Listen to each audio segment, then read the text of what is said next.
Real estate is about freedom, choice freedom, time freedom, and money freedom, and the impact you can make with that freedom.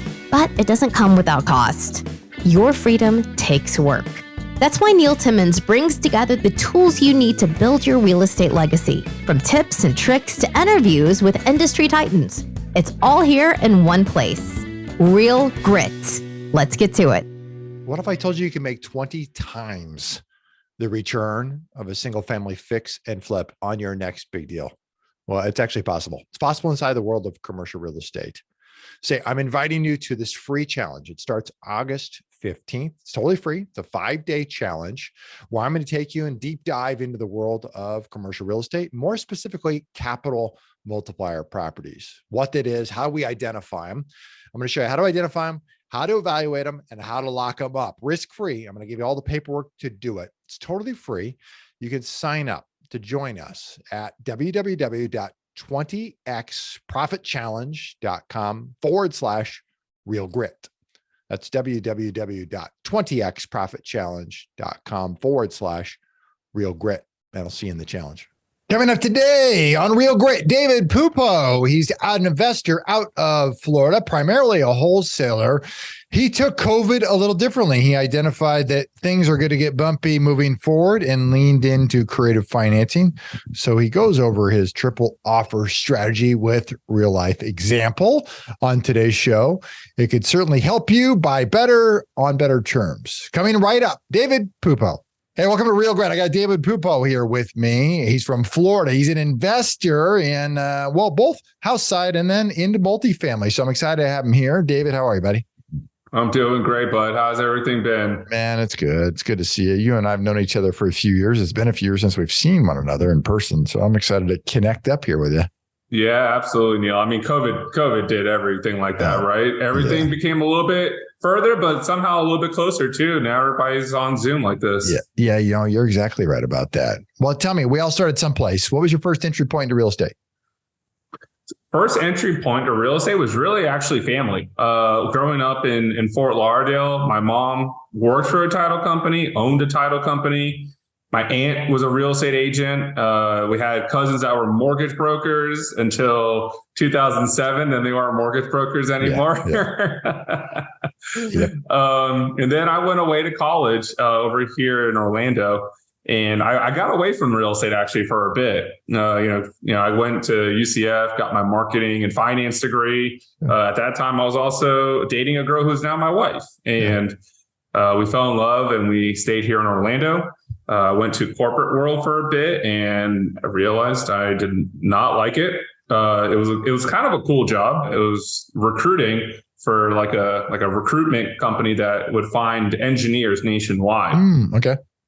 Yeah, but the thing is, I'm not an engineer, and I didn't like the job. I was putting in 70, sometimes 80 hours on a bad week, and if I was making $80,000, that was good, right? Wow.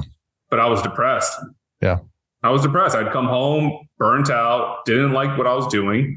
No. And I mean, heck, it almost pushed me and it was girlfriend at that time. Yeah. We almost broke up. I wasn't my same person. Yeah. Well, I mean, that level of hours, you were working 2 jobs for one job's money. Yeah. And at that time, I'm driving around a lot, started listening to a lot of one is still my favorite podcast is Bigger Pockets. Yep. That was one of the ones I think introduced to a lot of people, started hearing about stuff like real estate wholesaling. And I was like, there's no way these people are really making this kind of money. This just doesn't make sense. How am I doing this with high level engineers? Yep. And I'm just hearing about this guy like Tom Kroll, who's now my coach, and who's been my coach for a bit now, talking about making $20,000 on a deal on a property he never saw, and it took 2 hours. I'm like, this doesn't make sense. How is that possible, right? Yeah. So you're working the job, and then what happened? Yeah. So I went to what we have as a modern day circus in town that comes in like a Success Path, I think it was called at that time. And they pitch you your dreams. They pitch you all these things that you're missing. And then they throw some really good offers at the end of the day. And then the fly by night company isn't there. You're like, what did I just spend $10,000 on out of college? I was like, man, I'm broke. Like that's real broke, right? Like I was already broke coming out of college, and then that happened. Yep. And after that, I was like, well, you know what? And luckily enough, my now wife was supportive at the time with it. And she was like, well, if you're going to do it, this is the time to do it. We don't really have that much in terms of liabilities, like go grind. And so I saved up about 3 months of like expenses just in case of anything. And I mean, looking back, 3 months is nothing, but at that time it was like 3 months, 90 days, I could do it. Yeah. And so I joined a brokerage here in Orlando, and I got my first deal done in the first 2 weeks. But at that time it was with a broker. So I was cutting up a lot of profit, but I was just grinding, learning. You were with the broker there. Did you become an agent? Yeah. I have my real estate license. Okay. So that was the entry point then from exiting the JOB was to become a real estate agent, selling houses. Well, the brokerage that I found actually focused primarily in investments. Okay. Yep. Yeah. So what they did at this time, there was still a market for like short sales and foreclosures. It wasn't all the way gone, but it was still there. And this brokerage here in town, during that financial crash of like 2008 to about 12, 13, like they focused on all the short sales and REOs, and they did really well with it. Got it. All right. So were you being an agent as a broker? Is that how you earn money, or were you wholesaling? I was primarily wholesaling. Okay. Primarily wholesaling. You joined a brokerage, but you were primarily wholesaling there. Okay. Got it. And so then has that been the core focus from then forward, largely on the wholesale side, or did you venture into buy and holds or fix and flips, anything else? Yeah, we've done a couple of fix and flips. I'd say I probably do maybe 2, maximum 3 a year. I don't call myself a fix and flipper. I could honestly tell you, I don't have that interior design eye.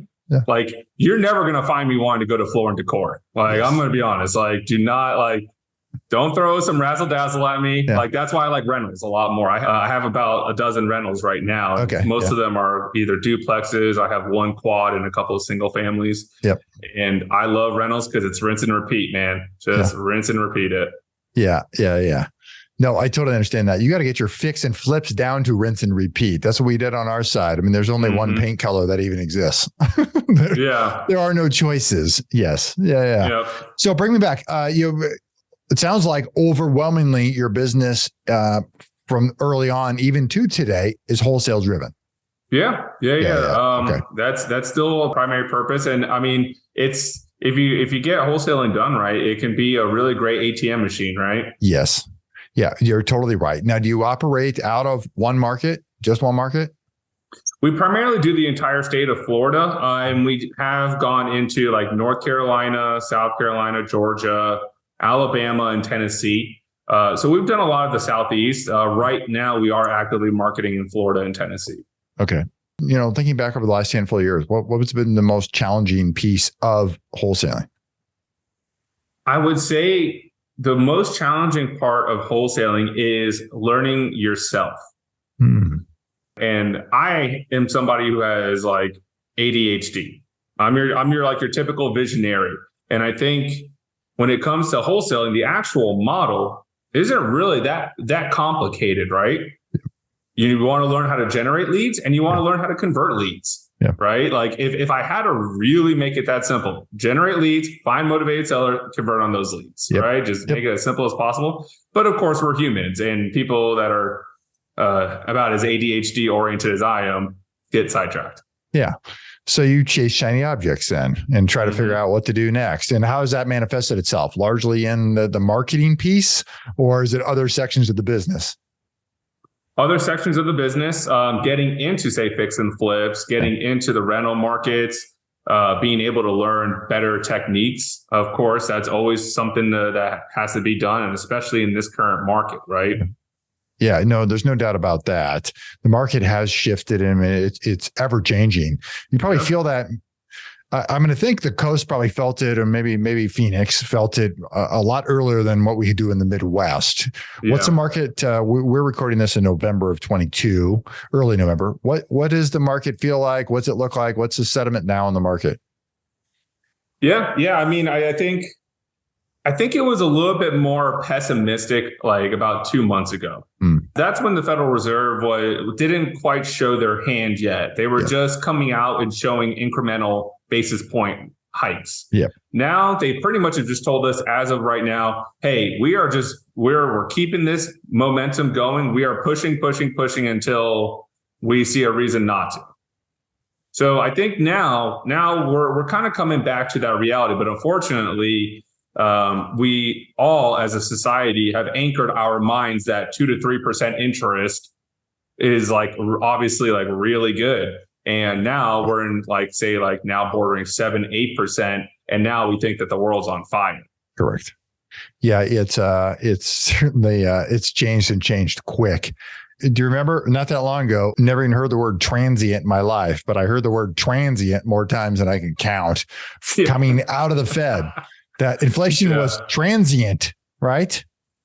Now, hey, in the Fed's defense, given a long enough time frame, everything's transient, including us as individual humans. Our lives are transient.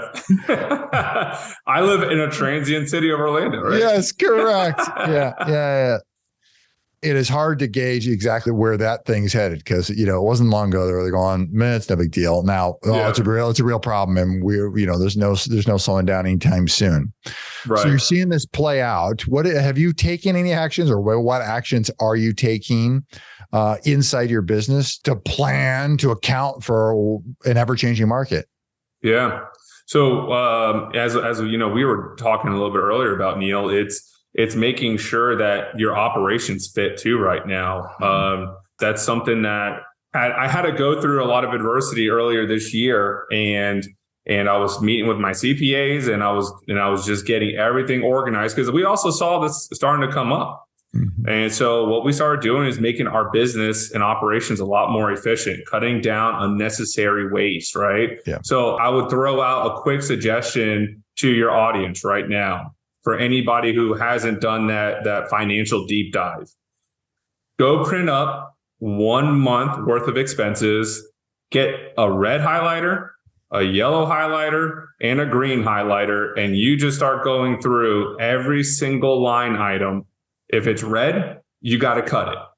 Yep. Do that within the next 24 hours. Yellow means is it possible to substitute it, right? Can you find maybe a cheaper option? And then green, obviously green means go. So if it's like a really big revenue producer for you, don't put that in red. Yep. Yeah. So that was one of those exercises that I did. And you'd be surprised how much fat you got on an operation. Take stock of what the expense lines look like, because oftentimes those grow and things creep in that just don't attribute to the bottom line anymore, especially when. Oh, man. Yeah. Right. In our world, Neil, I mean, you buy this one software, you buy this one audio program, you buy this one coaching program. I mean, in our world of real estate investing, it is crazy how much stuff when I first started doing this that you pay for that you don't even realize. I had two different accounts doing the same thing. Yeah, it was like I don't know if you know like what Zapier is, right? Yep. The little automated bridges between websites. I had 2 different versions of Zapier that I was paying for. Like it was just ridiculous. Yeah, and some people are like, how's that even possible? And what happens is that when you're so ingrained in the business, not on the business, you're so in the day to day, in the weeds, that and go and chasing the next $10, $20, $30,000 deal to try to get a deal locked up. Some of these things just grow. I see this time and time again in small businesses. Absolutely. In our industry. Absolutely. So have you been doing anything from an offer standpoint, from a contact sport with a seller standpoint? I know creative financing is I keep hearing more and more about it. And I think a lot of people are just laying the groundwork for what may be coming. I think it's going to become more important as we move forward. Are you doing anything in that? Is creative finance a part of your world when you're dealing with sellers? Absolutely. It's more important now than ever. Yeah. These are new muscles that if people haven't started using these muscles yet, these are these new muscles that you got to start flexing. Yeah. And we've come up with something to help out with increase our conversions actually a lot, Neil. And it's called our triple offer approach. The triple offer approach is being able to present 3 offers I would say very interested parties. I wouldn't say we're doing it for every single lead, right? Yeah. You want to start finding out. So I'm gonna throw some knowledge. I'm gonna drop some bombs right now, right? So we want to be able to find out what a seller's true motivation is. Yep. Right. Yep. So it really comes down to about 3 categories. So you got time. How fast do they want to sell? Yep. You got, of course, the easy one. That's price. Right. And then the third one is primarily convenience. If they're out of state, if it's a probate and like the family doesn't live around the house anymore, or the house is torn up, convenience sometimes confuses people. And it's like, just essentially it's as is, you're just making this an easier approach for the people. Yep. Right. So it's very critical to find out with any sellers that you're talking to, what is the top priority? And then from that, you can now contour a solution around it. Yeah. I really realized this actually back in COVID, when we expected when COVID hit that there was going to be this tidal wave of foreclosures. Remember, everybody was gearing up. We're all ready. Correct. We're like, yeah, let's get this. We're ready. Right. And then the wave never came, right? They did all of these, the forbearance programs. Yep. Correct. And slowly what we thought was going to be a 60-foot tidal wave was not much of a low tidal wave. Correct. Right? Yeah. So I started flexing those muscles a little bit more at that time. And now it's now just become just as prevalent as I thought it would be then, but now it's happening now. So yeah, we're being able to understand when we're having conversations with sellers, what's their top priority? Can we create a solution around it? So the 3 offers, do you actually end up presenting 3 offers, or you just craft offers that speak differently to one of those 3 motivating factors? The 3 offers are going to be crafted around one of those motivating factors. Do you actually present 3 offers? Yep. Okay. 3 so proposals. What's the difference? Walk me through pick one of those 3 motivating factors. I'm going to walk you through all 3. Not a problem. Bring it to me. Start. All right. So offer number 1 is used as like an anchor. Yep. This is just your standard cash wholesale offer, right? Yep. There's nothing really too different about this at all. You're anchoring expectations for offer 1. It's the lowest price full cash offer. Okay. Got it. Precisely. Yep. Right. Offer 2 is what I call the steering wheel offer.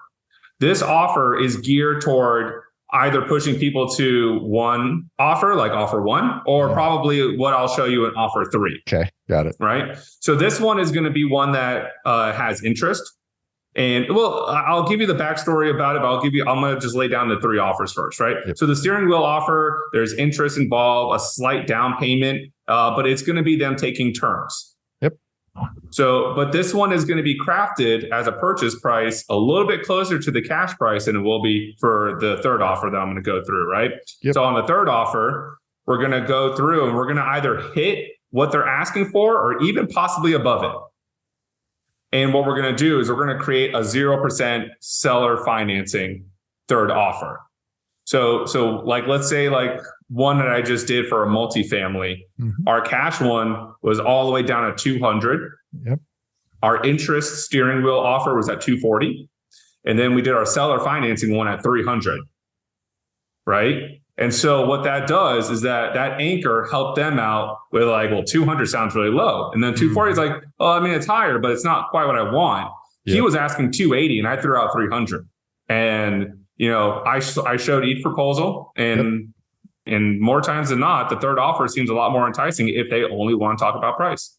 All right. So give me those scenarios then. 200 cash, got it. 240. How much money was down in that offer, in the steering wheel offer?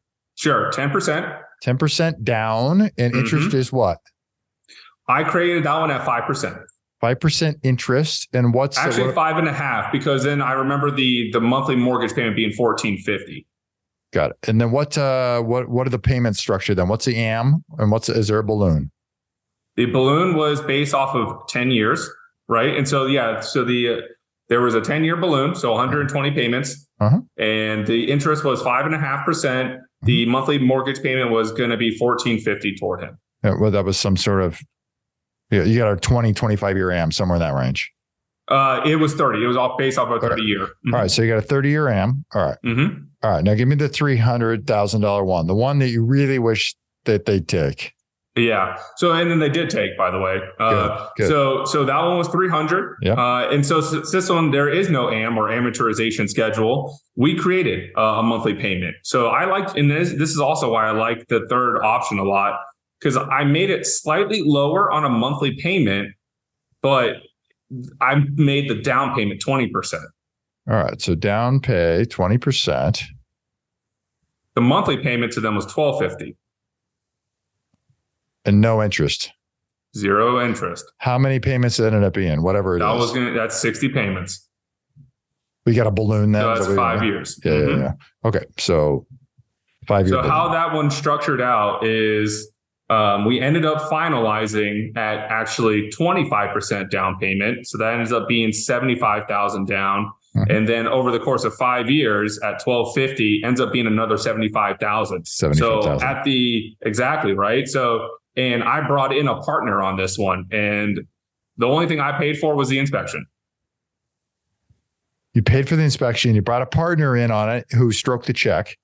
He stroked the check for the 20% down payment. Yep. And then covered any rehab. Okay. Got it. And then you end up 50-50. Is that how you structure the partnership? Yep. Yeah. Mm-hmm. Okay. Because what we saw with this property it's a 4-unit. Yep. And what we saw with this one is that we structured it to be $1,250.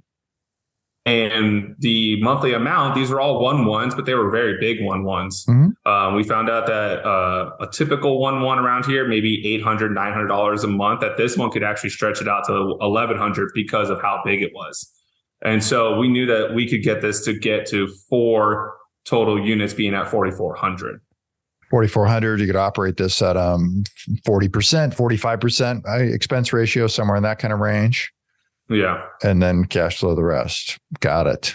Walk me through this. So I'm a seller. You're going to present me an offer. What's that conversation look like? How are you presenting 3 offers? Yeah. So you've had to have multiple conversations with these people. Yes, correct. This is not a conversation that you're hitting immediately. Yeah. Now, in the preference, and like I was mentioning on the second offer, this has to have an avatar, right? Your ideal seller. Yeah. In this case, it is probably going to be somebody who has 100% equity. Yep. Because the third offer can't happen if you don't have 100% equity. Maybe a tiny mortgage to pay off, but that's it. Right. Yeah. Right. And then, I have structured one like this actually in Fayetteville, North Carolina, where our down payment paid off the mortgage and then it was 100% interest. Yep. Okay. I mean, 100% principal. My apologies. Yeah. So we have done it that way. So it can work. The third one can work for something with a mortgage, but you're right. It has to be pretty minuscule. So we structured it. Your avatar has to be somebody who's a good seller, who is willing to hear all the approaches. And then at the end of the day, the third offer, as we already just mentioned, has to be either no mortgage or very little. Yeah. And so it's as simple as you tease them, if you will, along the way, or at least open their eyes up to maybe what a creative sell could look like, or an owner finance selling it on terms. You've introduced that conversation somewhere. They've said, well, yes, or maybe, I don't really know, which is what we hear a lot is, I don't know what that would look like. Right. And so then you craft multiple offers, present those offers. And then oftentimes it's not a yes or no, it's an either or. Right. Like those old school game show hosts, game shows where like behind door number 1, behind door number 2, behind door number 3, right? It's an illusion of control at this point. They feel like they're picking the best option for them. That's right. They also, what is so good about this, it feels like a curated approach. The seller feels very important that you have taken the time to demonstrate 3 offers. Right. So at the end of the day, who's behind all 3 doors? It's us, right? All these offers work for us. Right. If they decide to go with our wholesale, guess what? I own a wholesale company. I'm all good, right? The second one, I don't have as much of a down payment. Now I just secured seller financing. Right. Third one, of course, this is our nirvana, right? This is this is where we want to be. Yes. Yep. Are you adding in? I'm going to get much deeper. I'm going to go granular real quick. Are you adding in substitution of collateral at all? No. Are you adding in the ability for the seller to? Are you adding in the ability to subordinate, meaning the seller would allow a first position, somebody else to go in front of them on a loan? I haven't had to do a first position on them yet. I think I could have the conversation with them, but I haven't had to have that structure yet. Yeah. Well, that's another curious piece is your ability in that door number 3, where you're putting 20% down. If you get the seller to subordinate to someone else, you can go to the bank, take the deal to the bank. The bank now goes in first position at 20%. Seller subordinates. Seller's the remainder 80%. Now you're into the deal without a partner, with no money into it. And in this scenario, as you just outlined in door number 3, is that baby will cash flow just fine. Yeah. Because and this one needs a lot of work. So I haven't had to do that one, lift but that's a good one. I actually like that alteration to it. I haven't had to do that yet. Yeah. Most of these properties that I've done have had just some people who just stopped caring about their property. Yeah. So when need some work. Yeah. When you got a heavy lift at some point, you're like, we're still writing checks to go rehab. Right. And then it's a different scenario there. I agree with your assessment, and you're ahead of the curve. The ability to put this into your process. Out of 10 offers that you make, 10 different sellers, how many times are you presenting 3 offers?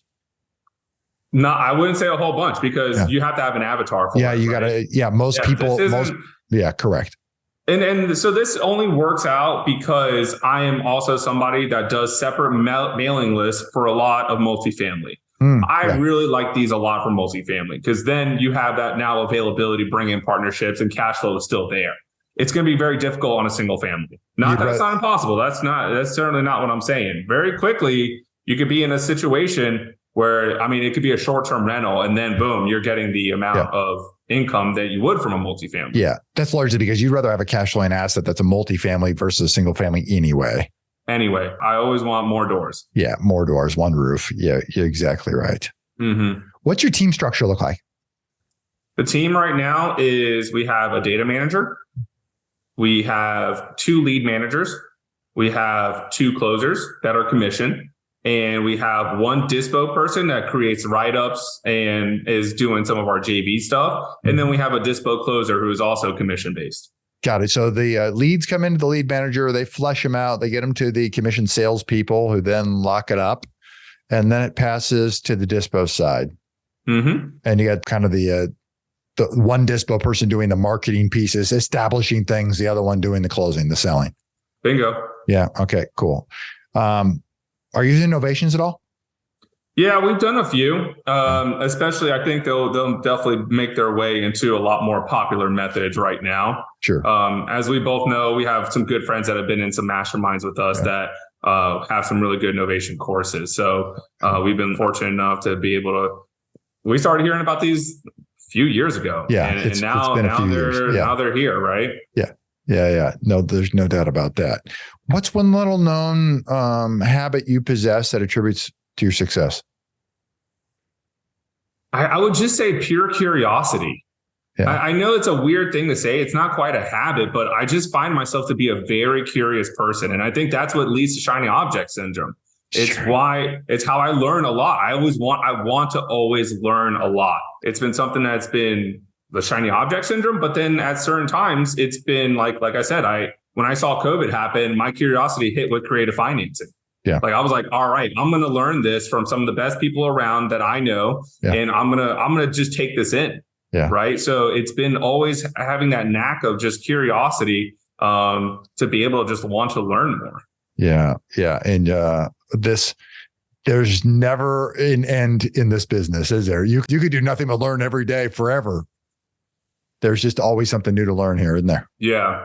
Yeah. And then, of course, on the other side of the learning is you got to take action on it. That's right. You got to put it to work. It's cool to pay for a course, but the course is useless if you don't put it to work. Yeah. No, you're spot on about that. Let's do this. I want to move on to the final segment, what I call 4 impact. Okay. So your favorite quote: "You never know how strong you are until being strong is your only choice." Bob Marley said that. What about that resonates most with you? I just feel like I've had a lot of times in life where I could have just given in and just like succumbed to pressure. And, I had a really strong mother, a single mother. And, you don't know much when you're growing up, but my mom worked 2 jobs with the title company stuff, was also taking me to all my sports games, also had my brother who wasn't a good kid. He was always getting in trouble and she was still always in the stands. And I just saw how strong of a person you can be. And, it's been something when I've also encountered knee injuries. I've had 2 reconstructive knee injuries, right? Yeah. So nothing has put you literally on your back quicker than a knee injury. Yeah. And you now have to relearn how to walk twice. Wow. Right. So be able to do that. And then earlier on this year, me and a partner decided to go separate ways. But what I did not know is that the partner also just left me with a pretty nice tab at the end. And I had to recoup and restructure our entire organization. And it was a part that almost led me into a really dark spot. But I knew that I could push through. I knew I had really good people in my corner. I had great friends, family, mentors that all supported me. And I was able to turn it around once again. So I just think that adversity is inevitable. And every time you get hit with it, you think like, how am I going to overcome this? And then suddenly something within you can overcome it. And then you're like, well, dang, that wasn't as bad as I thought it was. Bring on the next one. Is it fair to say that we create more in our own mind about how bad something's going to be than oftentimes what reality gives us? Oh, isn't that what fear is? Yeah. Yeah. Yeah, you're exactly right. Scared of the dark, literally. The difference is a light and, there's nothing there. 100%, man. Yeah, you're totally right. What do you think it is that holds most investors back from hitting their personal next level? 100% it's limiting beliefs. How does one break through those limiting beliefs? Action. Step by step, taking a piece to convince themselves internally, their subconscious, that in fact they can do it, and then move forward. I think we're honestly, Neil, this is something I just made a video on yesterday. Yeah. I think we as a society have gotten away from understanding that mistakes are okay. Oh, well, I totally agree with that. Yes. You can't progress if you don't make mistakes. It's going to happen. Right. Like it's inevitable. But yes. The thing is that we approach it that if somebody makes a bad move, it's just like a shame. And it's like we shun those people out. And I just think that mistakes have to happen. You don't know what success is if you don't know what failure is. Yep. No, you're exactly right about that. And limiting belief of, well, is this going to happen? What if this happens? What if this happens? And then they get paralyzed, right? Because they don't take the action. Yep. Happy accidents, right? Mm-hmm. Just learning something and then moving forward through it. And it often improves you, allows you to, you just said, bring on the next thing, allows you to develop your capacity to take on bigger things, more responsibilities, to step into who you're meant to be. 100%. Yeah. Outside of real estate, what are you most passionate about? Golf.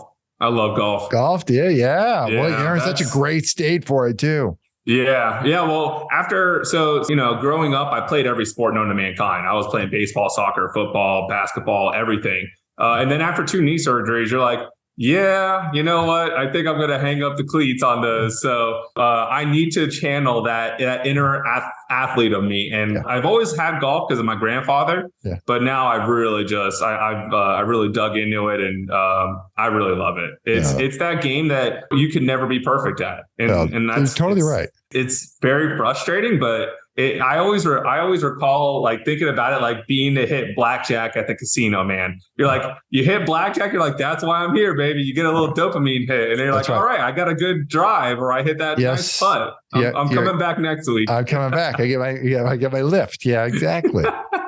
That's so good. What's your favorite way to make an impact in the community? One that I've done a lot is through our local real estate communities. Yeah. When it comes to any kind of networking events, the nonprofits around here, I really just think that I attribute my success to, as I mentioned to you, when I was in a dark place just earlier this year. I had friends, families, and mentors and coaches and the community that was able to help me get through it. And I think community like that is just really good. And I mean, real estate's our lives, right? Yeah. And so being able to help people out and being able to just get somewhat of that success, because we are all at day one at one point. Yep. And I think a lot of the more seasoned veterans forget that. Yeah. Yeah. No, there's some short memories, aren't there? Mm-hmm. Yeah. David, I really appreciate you coming on. This is a fun conversation. Your ability to implement some of the creative strategies, which I think are coming, but I think you were there long before people really sunk their teeth into it. You know, as you jumped on it in COVID, I think that'll play out super well for you in the coming years. Absolutely. That and having go through, I mean, you've had some setbacks, some challenges, and certainly business partner. You had to, what you didn't say is what I'm certain of, you had to pick up and do a whole lot more work, because I know that's what happens when somebody isn't doing it. Yeah. So you had to go through a whole bunch of things there. I appreciate the time here and the story. I think this resonates, and I think you get a lot of really good tips, especially on the creative side, to help folks. Yeah, absolutely, man. I mean, this is as I've been able to grow through, Neil, with just the real estate wholesaling and that career.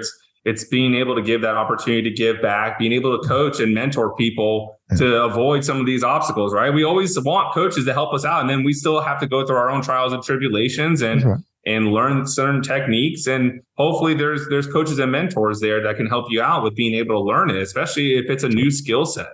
New skill sets are tough, but if you don't get those muscles moving in it, it's never going to happen. That's exactly right. Yep. No, you're right. We don't know it all. And so everybody at any level can always learn something from somebody. Yeah, absolutely. Yeah. If for people, they want to find you, they want to follow you, they want to connect, where can they go? What should they do? Yeah. Number one place is going to be social media. I'm on Facebook, Instagram, TikTok. I mean, you can find me under David Pupo. You can imagine that there's not too many David Pupos in the US, but my Instagram handles for TikTok and Instagram are Dollars with David. Dollars with David. We'll make sure we get that posted below in the show notes for everybody. Mm-hmm. David, I appreciate you taking the time, man. Yeah, absolutely.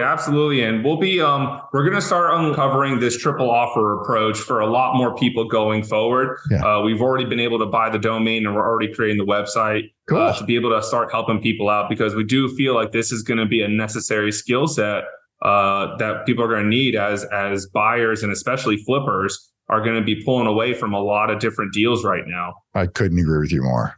No, it's going to be great. Well, keep me in the loop as to how those things develop there, because whatever, if I can do something to help, I'd love to be part of it.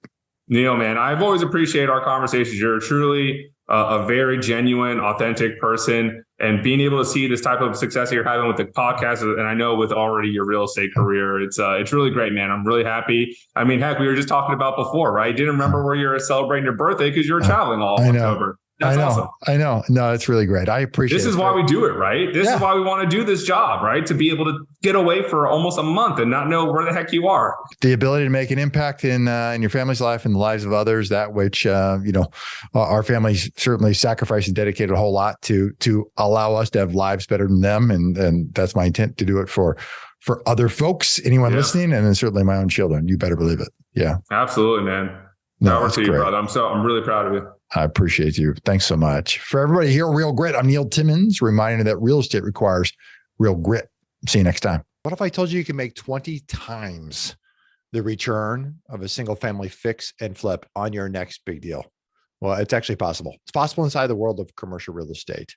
Say, I'm inviting you to this free challenge. It starts August 15th. It's totally free. It's a 5-day challenge where I'm going to take you and deep dive into the world of commercial real estate, more specifically, capital multiplier properties, what that is, how we identify them. I'm going to show you how to identify them, how to evaluate them, and how to lock them up risk-free. I'm going to give you all the paperwork to do it. It's totally free. You can sign up to join us at www.20xprofitchallenge.com/real grit. That's www.20xprofitchallenge.com/real grit. And I'll see you in the challenge. If you like our content and want more, you can access it at realgritpodcast.com. You hear it guest after guest. Instinctively, you already know it. But let me call it out. The most expensive action is inaction. The real estate market is full of opportunities. You just need to uncover them. You can build a business that lasts for years, makes monumental impact in the lives of those that you love. It's not just about business, but about the freedom you get because of it. Have you ever heard the saying, if you want to go fast, go alone. If you want to go far, go together. I believe that partnering is essential. In fact, I partner with hardworking investors all the time. The point is that you can get a lot further with the right partner. Let me say it again, the right partner. If you've ever thought about partnering with anyone, or if you have a partner now, I encourage you to download my free Partner and Profit Guide, which includes the top 5 must-answer questions to evaluate a profitable partnership.